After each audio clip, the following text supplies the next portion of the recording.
Hello students, welcome to my class.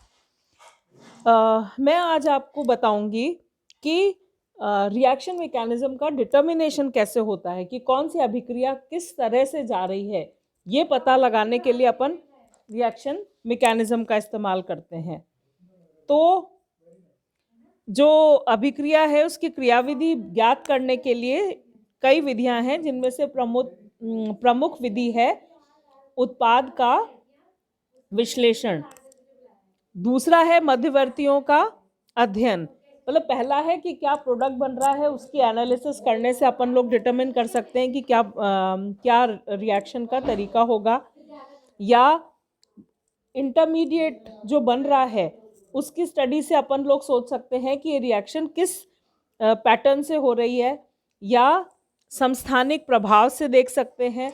त्रिविम रासायनिक प्रमाण, मतलब क्या प्रोडक्ट बन रहा है और उसका क्या स्टीरियोकेमिस्ट्री है, उसका क्या ओरिएंटेशन है, उससे अपन लोग देख सकते हैं कि क्या प्रोडक्ट बन रहा है, या उसकी काइनेटिक स्टडी से अपन लोग देख सकते हैं कि क्या प्रोडक्ट बन रहा है। पर इन जनरल कोई भी एक तरीका 100% फुल प्रूफ नहीं है। मतलब एक तरीके से अपन ये नहीं कर सकते कि सब प्रोडक्ट अपन इस तरह से असेस कर ले, तो हर रिएक्शन के लिए कोई अलग तरीका इस्तेमाल करना पड़ेगा। तो ये जो है आप लोगों को एग्जाम में अगर लॉन्ग आंसर क्वेश्चन आता है तब तो एक आएगा कि आप रिएक्शन मैकेनिज्म पता करने के कैसे पता करेंगे। तो आपको जितने तरीके हैं वो सब लिखने पड़ेंगे। नहीं तो कई बार खाली शॉर्ट नोट की तरह से ये आ सकता है कि प्रोडक्ट एनालिसिस क्या है, या आइसोटोप इफेक्ट क्या है, जो इसके तरीके हैं उनके नाम से पूछ सकते हैं। तो सबसे पहले अपन देखते हैं कि प्रोडक्ट एनालिसिस क्या है। प्रोडक्ट एनालिसिस क्या होती है कि अपन जो प्रोडक्ट बन रहा है उसको जांच करके अपन लोग कह सकते हैं कि ये तरीका हो सकता है या ये रिएक्शन का मैकेनिज्म है। तो जब अगर एक से अधिक उत्पाद प्राप्त होते हैं तो उनके जो अलग अलग लब्धि है, यील्ड है, उसके आधार पे भी अभिक्रिया की अणुगतिकी व ऊष्मागतिकी का नियमन उसको स्टडी कर सकते हैं। जैसे पैराक्लोरोटॉल्वीन है, इसकी अभिक्रिया सोडामाइड के साथ द्रव अमोनिया में कराई जाती है तो दो उत्पाद प्राप्त होते हैं। एक अपने को मिलता है पैराटोलुडीन और दूसरा बनता है मेटाटोलुडीन। जो मेटा प्रोडक्ट है वो बेसिकली ज़्यादा है। तो अब ये देखने की बात है कि ये प्रोडक्ट का फॉर्मेशन कैसे हो रहा है। तो इसके समझाने के लिए जो मैंने पिछले आपके वीडियो में आपको क्रियाविधि बताई थी, उसका इस्तेमाल से इसको अपन एक्सप्लेन कर सकते हैं। यहाँ पे देखिए क्या हो रहा है। यहाँ पर ये जो अपन स्टार्टिंग मटेरियल ले रहे हैं, ये पैराक्लोरोटॉल्वीन लिया, तो क्या हुआ, ये टॉल्वीन पैराक्लोरोटॉल्वीन है। अब यहाँ क्या हो रहा है कि जो क्लोरीन है ये इलेक्ट्रोनेगेटिव है, तो ये इलेक्ट्रॉन्स को अपनी तरफ पुल करेगा। उस इलेक्ट्रॉन डेफिशिएंसी को पूरा करने के लिए H इधर अपने इलेक्ट्रॉन्स को शिफ्ट करेगा। अब यहाँ पर डिफिशिएंसी हो गई तो ये क्या कर रहा है, NH2 है, ये इसको अपनी तरफ NH2 यहाँ पर इस H की तरफ अट्रैक्ट होगा, और यहाँ से Cl निकल गया तो यहाँ पर क्या हो गया, ये इंटरमीडिएट बन गया बेंजाइन।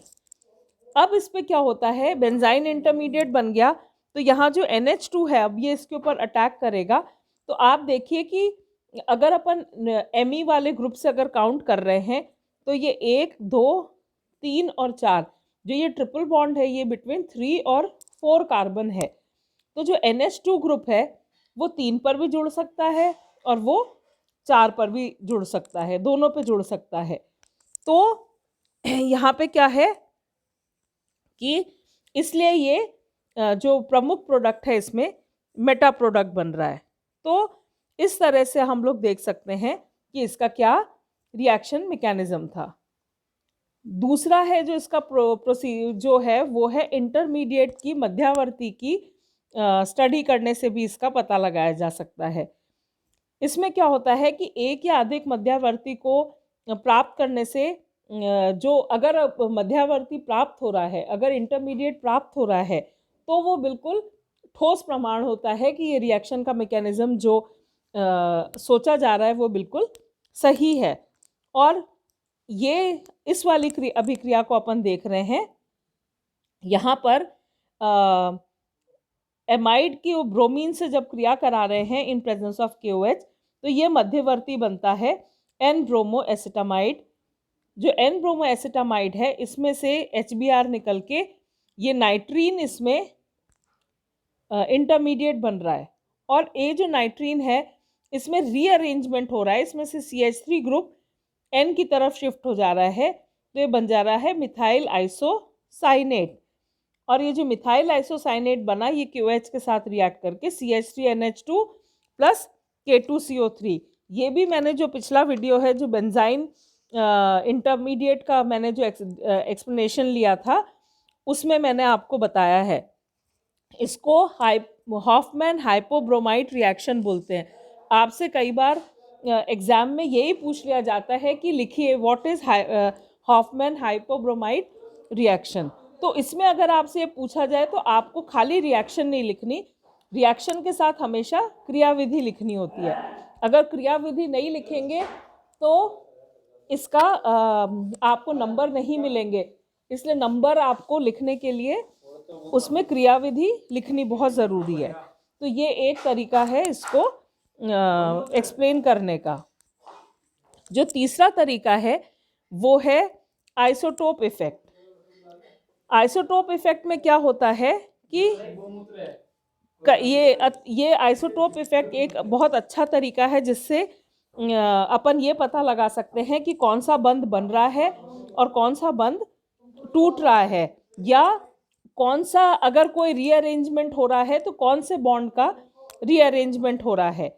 जैसे एस्टर का क्षारीय जल अपघटन करना है तो ये देखना है कि अभिक्रिया के दौरान कौन सा बंध टूटता है। तो यहाँ पर आप देखिए कि यहाँ पर ये जो अभिक्रिया है यहाँ पे इसमें आप देखिए कि इसमें RCOOR ये CH3 CH2 COO C2H5। तो अब यहाँ ये देखने वाली बात है कि यहाँ पे CO CH3 CH2 CO break हो रहा है और C2H5 अलग हो रहा है C2H5O, या CH3 CH2 COO ब्रेक हो रहा है खाली C2H5 हो रहा है।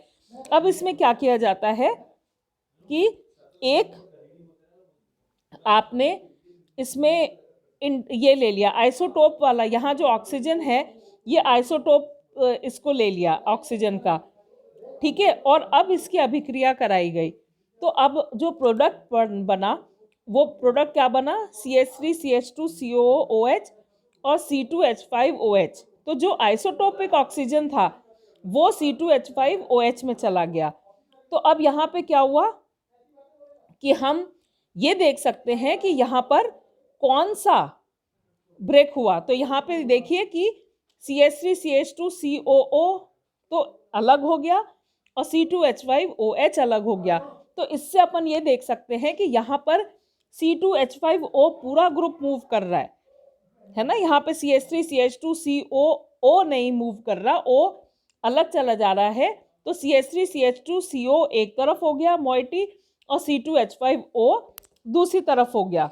तो ये तरीका है जिससे हम लोग पता लगा सकते हैं कि कौन सा बॉन्ड ब्रेक हो रहा है और कौन सा नया बॉन्ड बन रहा है।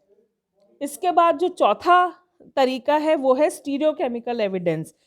इसमें क्या होता है, त्रिविम रसायन, किसी अभिक्रिया का अगर त्रिविम रसायन अपन पढ़ते हैं तो अपने को उस रिएक्शन के बारे में एक महत्वपूर्ण जानकारी प्राप्त होती है। जैसे नाभिक स्नेही प्रतिस्थापन में अगर यदि घूर्णक ऑप्टिकली एक्टिव अभिकारक हो तो रश्मीकरण, मतलब उसमें अपन देख सकते हैं कि इसमें क्या प्रोडक्ट बन रहा है, उसमें इन्वर्जन हो रहा है, कैसे ये रिएक्शन हो रहा है। इसको अपन एग्जाम्पल से देखते हैं। अपन इसको देखते हैं, ये रिएक्शन है। अगर इसमें मंद वेग क्रियाविधि में इसमें रिएक्शन करवा रहे हैं तो ये बीच में एक ये बना इंटरमीडिएट और इसमें ब्रोमीन रेडिकल बाहर हो गया। ये दूसरा अपन कर रहे हैं, जो इंटरमीडिएट बन रहा है ये OH के साथ रिएक्ट करके ये इसने बनाया। आप देखिए इसमें दो प्रोडक्ट बन रहे हैं, इसमें एक राइट हैंड साइड पे OH है और एक में लेफ्ट हैंड साइड पे OH है। तो ये रेसिमिक मिक्सचर बन रहा है। तो इससे क्या प्रूव हुआ कि ये 2 स्टेप रिएक्शन हो रहा है। ये क्रियाविधि SN1 तरीके की क्रियाविधि है। तो इसमें क्या हो रहा है, क्योंकि ये रेसिमिक मिक्सचर बन रहा है और यहाँ पर इंटरमीडिएट बन रहा है, तो ये SN1 क्रियाविधि है। यहाँ पे दोनों तरह के प्रोडक्ट बनेंगे और ये दोनों रेसिमाइजेशन शो करेंगे, एक फॉर्म से दूसरे फॉर्म में कन्वर्ट हो जाते हैं। जबकि अगर इस अभिक्रिया में अगर देखें और यहाँ OH ग्रुप हो रहा है, तो यहाँ पर जो ब्रोमीन है वो राइट हैंड साइड पर है और जो प्रोडक्ट है इसमें जो OH बन रहा है ये लेफ्ट हैंड साइड में है। तो इसमें मतलब क्या हुआ, इन्वर्जन हो गया, है ना, इन्वर्जन ऑफ प्रोडक्ट हो गया। इसका मतलब क्या हुआ कि ये बीच में एक संक्रमण अवस्था बनती है जिसमें ब्रोमीन है वो तो निकल रहा है और OH इसमें जुड़ रहा है। तो इसका मतलब क्या हुआ कि अगर अपने को इन्वर्टेड प्रोडक्ट प्राप्त हो रहा है तो इसका मतलब है कि जो भी अभिक्रिया है वो SN2 अभिक्रिया है। और अगर इन्वर्टेड प्रोडक्ट प्राप्त नहीं हो रहा है, रेसिमिक मिक्सचर मिल रहा है, तो इसका मतलब वो अभिक्रिया SN1 है। तो त्रिविम रासायनिक मतलब स्टीरियोकेमिकल एविडेंस भी अपने को किसी भी अभिक्रिया का किस रूट से वो हो रही है वो बताने में हेल्प करता है। जो लास्ट तरीका है वो है काइनेटिक स्टडीज। तो क्या होता है कि किसी भी अभिक्रिया का वेग अभिकारक के लुप्त होने का वेग या उत्पाद बनने का वेग होता है। ठीक है, कोई भी अभिक्रिया का वेग क्या हुआ कि अभिकारक किस स्पीड से खत्म हो रहा है और जो प्रोडक्ट बन रहा है वो किस स्पीड से बन रहा है। हालांकि अभिक्रिया का वेग सभी अभिकारकों की सांद्रता का सदैव व्युत्क्रमानुपाती होता है, मतलब इन्वर्सली प्रोपोर्शनल होता है। किसी अभिक्रिया का वेग का अभिकारकों का या उत्पादों की सांद्रता के साथ परिवर्तन का अध्ययन उसकी क्रियाविधि के संबंध में पर्याप्त जानकारी प्रदान कर सकता है। मतलब यहाँ पर एग्जाम्पल देखें, यहाँ क्या है कि अल्काइल हैलाइड का अगर जल अपघटन करा रहे हैं तो ये सेकेंड ऑर्डर का रिएक्शन शो करता है। सेकेंड ऑर्डर का रिएक्शन शो कर रहा है, इसका मतलब क्या हुआ कि यहाँ पे SN2 क्रियाविधि होगी। ठीक है, अगर सेकेंड ऑर्डर का, तो अपना स्ट्रेस का स्टडी कर रहे हैं और अपना सेकेंड ऑर्डर का रिएक्शन आया तो इसका मतलब है कि उसमें SN2 होगी। और अगर वो फर्स्ट ऑर्डर का रिएक्शन शो कर रहा है तो उसमें SN1 क्रियाविधि होगी। तो ये तरीके हैं, 5 तरीके हैं जिनसे हम लोग किसी भी अभिक्रिया की मैकेनिज्म देख सकते हैं, किस तरह से, मतलब ये मेथड्स हैं जिससे अपन कोई भी रिएक्शन मैकेनिज्म स्टडी कर सकते हैं। आई होप आप लोगों को समझ आया होगा और आप साथ के साथ किताब भी पढ़ते जाइए जिससे आपके कॉन्सेप्ट्स और क्लियर हों। Thank you.